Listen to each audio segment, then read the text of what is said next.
Here in the Caribbean, we celebrate our rich and diverse heritage every day in every pot. So usually on my days off, I like to stay at home, watch Netflix, and just relax and take it easy.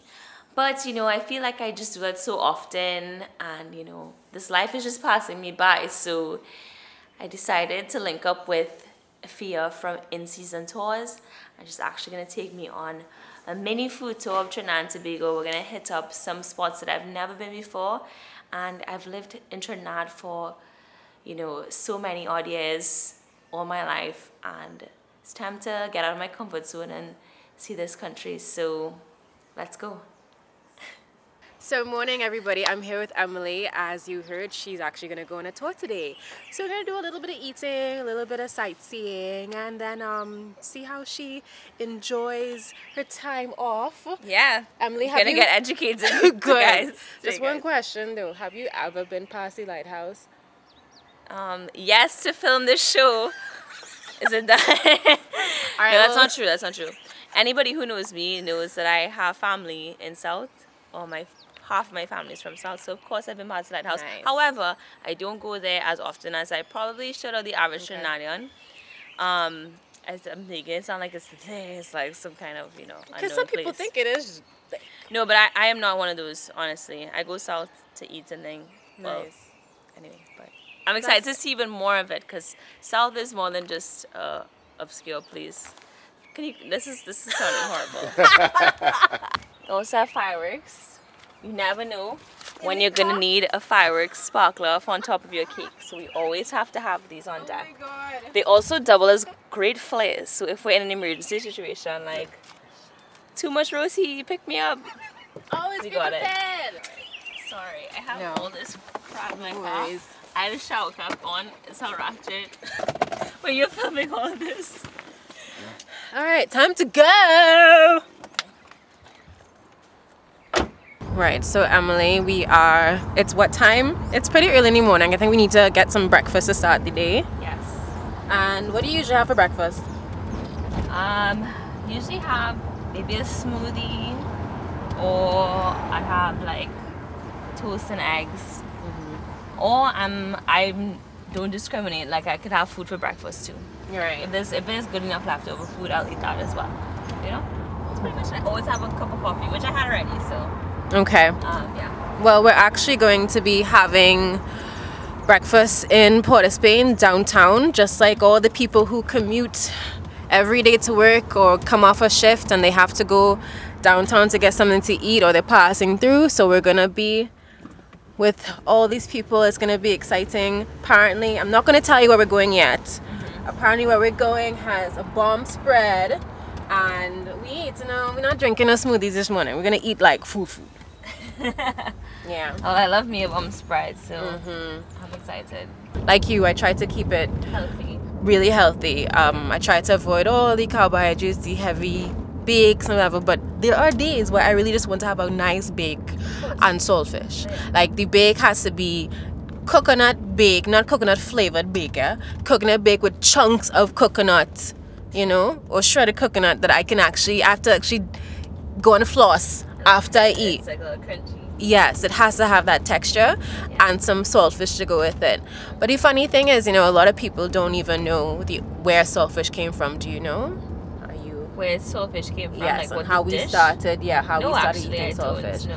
Well, the thing is with saltfish is that saltfish is found all over the world, and it was obviously because of people traveling, especially the Portuguese. In terms of coming to the Caribbean, the Portuguese came, and while they were traveling to Trinidad and traveling around the region, they would pack saltfish on the boats because it was preserved fish and easy to cook, and they would actually feed the slaves.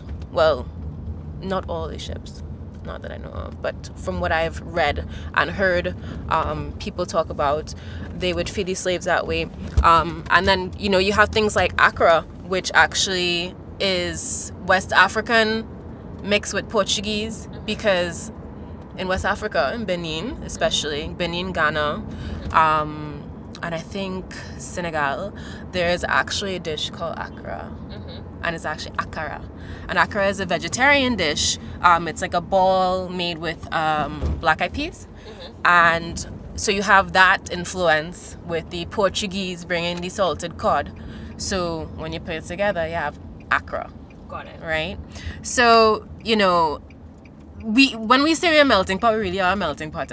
A lot of the ingredients for the food that we eat today came from them only having so little to work with. Yeah. And getting it from the slave masters, right, from the plantation owners. So we just had to kind of use what we were given. Yeah. Hence the akara, right? So I kind of hope that they have akara this morning, to be honest. Like, I like akara for breakfast. Me too. I like akara in general. In general. So for breakfast and dinner, if there's akara, I'll eat it.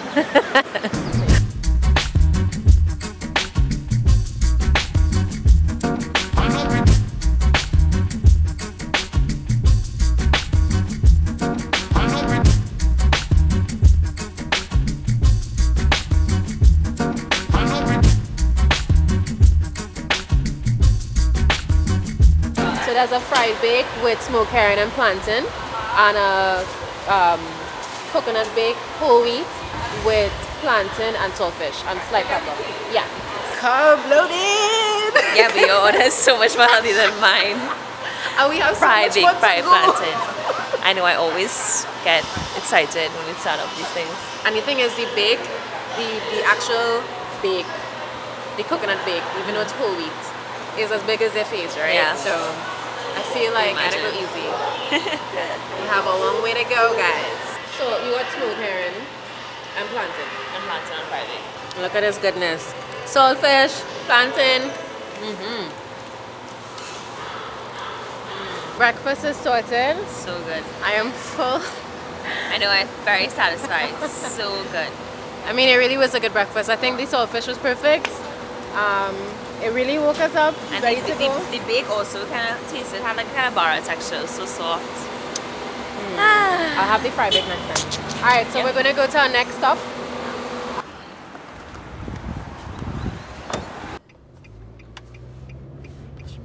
So yeah, we're going to the mount now, Mount St. Benedict. Have you been? When was the last time you went, Emily? Actually, I had my grandmother's uncle was a priest living in Mount St. Benedict, but he passed away like legit when I was 7 years old or something like that, and I haven't been up since.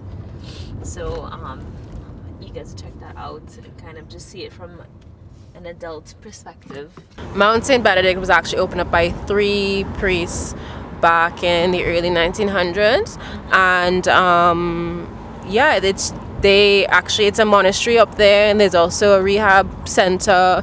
There's a hotel, a mini bed and breakfast called Pax Guest House, which a lot of bird watchers from abroad, they come and they stay up there because they get a lot of birds going to Pax. Okay. For some odd reason, I think they have a couple of feeders, but I think just maybe even the height and how it's surrounded by all the trees and what have you. So you have a lot of bird watchers that go to Pax Guest House, and Pax Guest actually host, they have tea on an afternoon. Oh, really? Yep. Nice. So there we go, in the Mount St. Benedict. The mount was established, Mount St. Benedict was established, or the abbey was established in 1912. It's about 250 acres of land. 1912, wow, it feels like it's older. Yeah, and there's the, this is over the 100 church years. there. They actually just finished Mass. I don't know, I mean, if you could see how high up we are. Yeah. Yeah. So nice too. And the view is magnificent. And the good thing about here is that it's open to the public and it's free. So people sometimes come here during lunchtime, or they come here after work just to get some peace. They come and they eat lunch. I've seen families actually come and bring like a full spread and just enjoy the ambiance. The only thing is, I tell people all the time, you have to be very respectful of the fact that it's a place of worship. So, you know, you can't bring no music and da-da-da-da. You have to really just come here looking for like some tranquil, because it says, I just read the little board there with all the information. It said that how the Benedictine monks, the virtue that they embody is peace, pax, which is Latin for peace. So which is great. It's nice to have places like this. I know the Benedictine monks. You know the liqueur Benedictine. Yes. There's that's made by the Benedictine monks in France. Or chartreuse. think as well. Chartreuse. But the thing is, I think that's what it is called. Yes, you're quite right. Yeah. The thing is about here is that when you compare, the only thing you can get is peas. You see how far, as I told you, see how far up we are. Like they are actually treats up here, and they put them up here purposely because to get back down is a hell of a walk. Yeah. Because it's Pax yogurt. And it was started in 1997 by I think a guy named Father Sandy. He and his business partner, they actually passed away in 2017, may they rest in peace. But of course they left the recipe, the secret recipe, with somebody else. And they now make yogurt and yogurt drinks. So they make I think the yogurt flavors they have, my favorite, I think a lot of people love, is the almond. They have passion fruit, they have strawberry, they have soursop, vanilla. Yeah, the passion fruit is lovely. Yeah. They have vanilla. They have quite a few, flavors. So we're gonna have some. They're so nice though. Yeah, they're so nice. Which sometimes you just like, I wish I could just pop my phone as well. It's the real deal. No set of preservatives or anything. Yeah. They talk about a lot on their website and how you can use it. They tell you exactly how they create the yogurt. They tell you about what the ingredients. So if you are allergic to anything or whatever, you can go and check what the ingredients are, as well as they give you tips on using on your face. So you could use the yogurt mask. The original Pax yogurt as a yogurt mask. Sensitive skin right here. Exactly. Flawless skin. You know. So, fun fact though about me, I remember there's a time I wanted to become, well not wanted to, but I was like, I wonder if I have to become a nun, if that's my vocation, right? So I was like, I would definitely come up here and open a frozen yogurt place using the Pax yogurt and call it Holy Cow Frozen Yogurt. That sounds, you should go print if it right now. If anybody takes my idea, just cut me my check one time. We have this time stamped.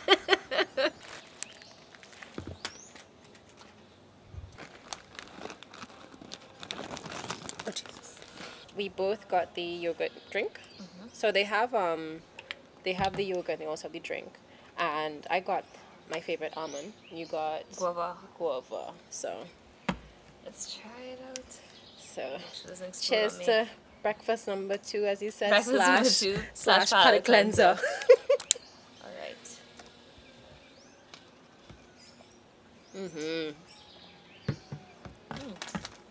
Let's stick them. Thicker than a snicker.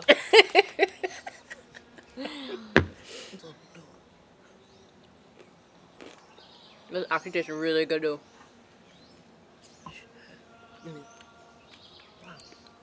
This is yummy. This is actually delicious. Look at how soursop is that? A holy soursop. Soursop. No, that soursop tastes different. This is from Jesus. This is so different.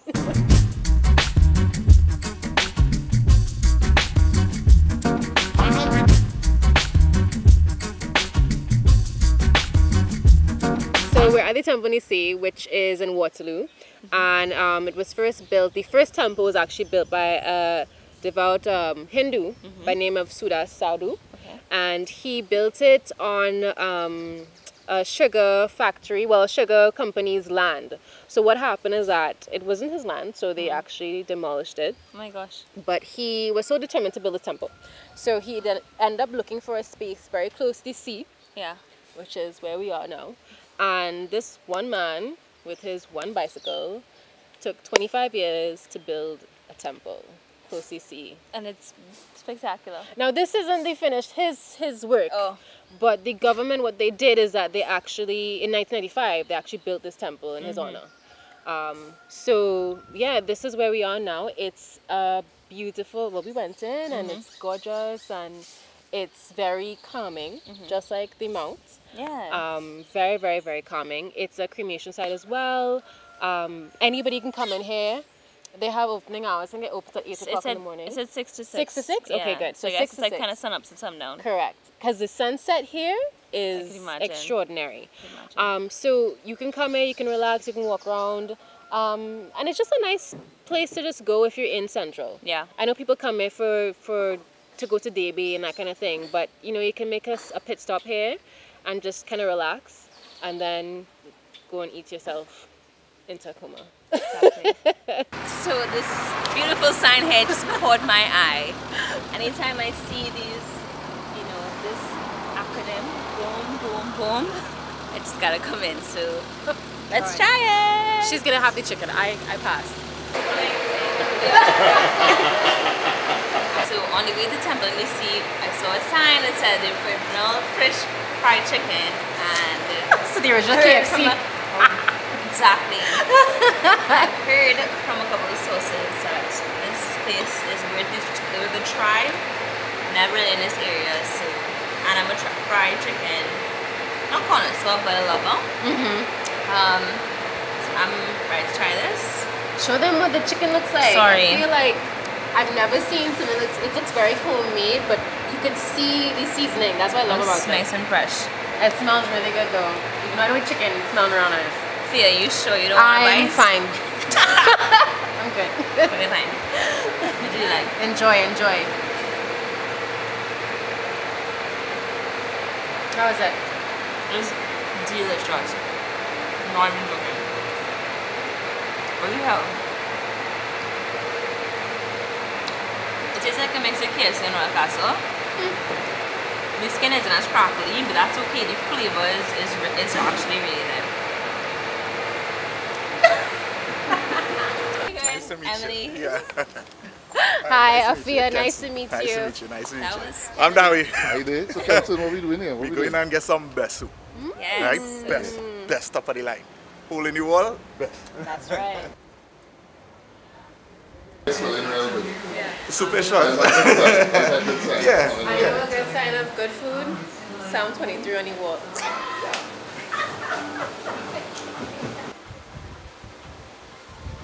So we're gonna try we're at home the nights on Prince Albert Street, Oh my god, looking San real Fernando. I'm about to try the cow hill soup. And I got the breadfruit oil down with some caraloo. So good. And Emily, what's this here? Stew pork. And I have orange and grapefruit juice right here. And I went Moby With a reusable with straw. my reusable straw because, you know, save the polar bears. It's delicious. Woo! Tastes real good, eh? Wow. No, this is really nice. It is. It's good. This is so like this is actually Marsha Montano's daughter. What? Please don't. Caraloo's really nice. This is oil on. You tried it? I do. It's I good. still from Browison.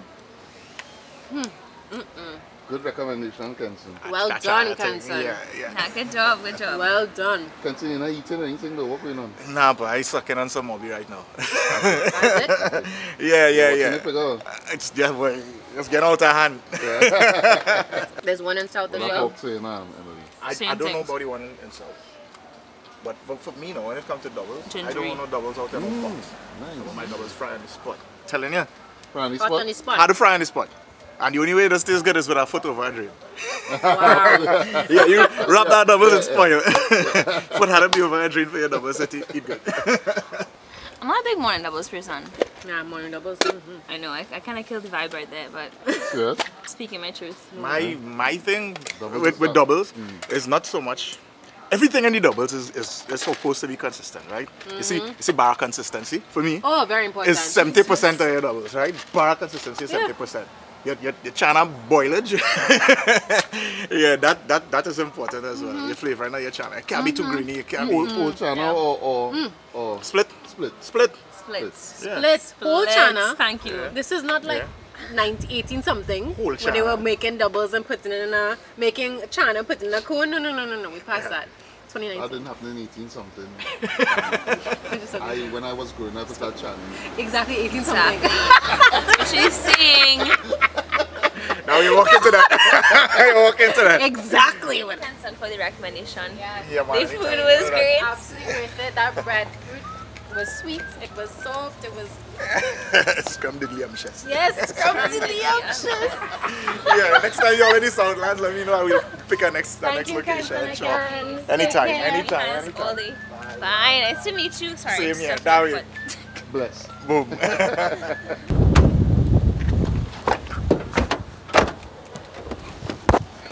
Here's with the wheeze. Hello, chef. Barry. Nice to meet you. You too? Afiya, nice to meet you. Good. Afiya. Yes. How are you going? Nice to meet you. Too. This is my space. It's by Dowie. So this is my little cave. It's great. This Yeah. is awesome.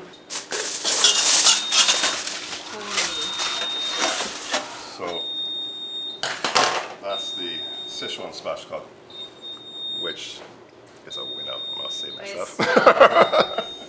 So I do 6 spatchcocks. Okay. I narrowed it down to 6 spatchcocks, 6 different flavors. Sichuan, Peruvian spatchcock, jerk spatchcock, buffalo spatchcock, garlic herb spatchcock, and one more. Oh, so Louise, what's the 4th one? The 5th one, the 6th one? Tandoori. Oh, nice. Tandoori spatchcock. So it's 6, yeah.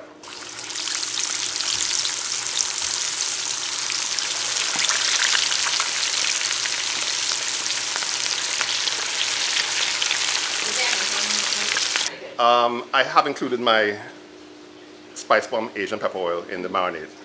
So you get those flavors coming through as well. Right. It took a lot of experimenting to get the right texture, to get the juiciness, to get the right flavor. But you'll see when you taste it afterwards. The 6 spatchcocks I do, so far I've been offering it cooked. And that's been going great.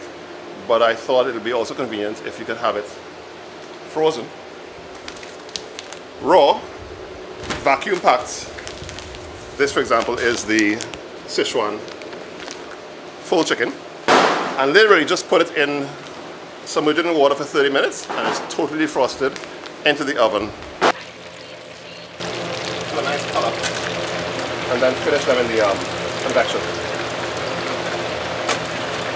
Into the oven. It can be a little brown right this time. Once it has a nice crunch.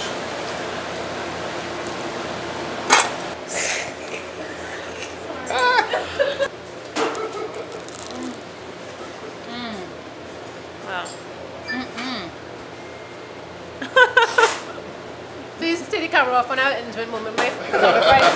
Try the Peruvian sauce, which, because our fries use a lot of Peru as well. Yeah.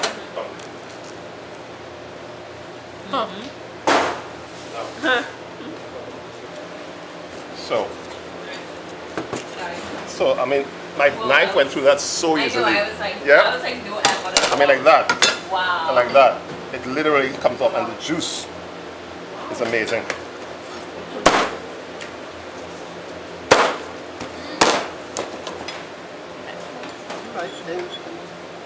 Yeah, it sounds good. Wow. That's amazing. I used to do some caterings in New York when I was there, but I'm getting old, so I just do stuff that I enjoy cooking, as opposed to being asked, can I make this, can I make that? Right. Say Luis. Hi. Also, Luis is So really great hand for me in the kitchen here. Yeah? Great job, yeah. Thank you, Luis. Yes, thank you. Yes, you're great. So we've made it back home safe and sound, driving up and down Trinidad and Tobago today, and it has been exactly what I wanted day off to be.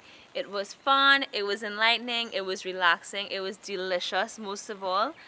And thank you so much, Afiya, for taking me Pleasure. everywhere with you. If you want to go on a tour with Afiya, you can check her out on In Season Tours Limited. She does food tours all across Trinidad and Tobago, and she is a wealth of knowledge. She's a national treasure, to be honest with you.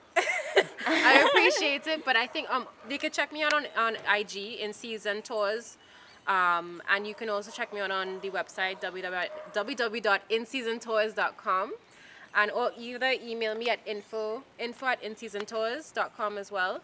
But thank you for having me today. I mean, So much you could have fun. been home and we went out. We had a great time. Well, I am home, but I also have done so much, you know. Yeah. It was a full day and it was a very enriching day. I'm happy. Yes.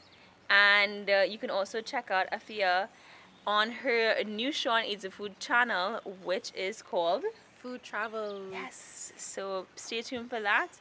And it's always, always, always a pleasure having you all with me. And I will see you guys next time. Bye. Bye.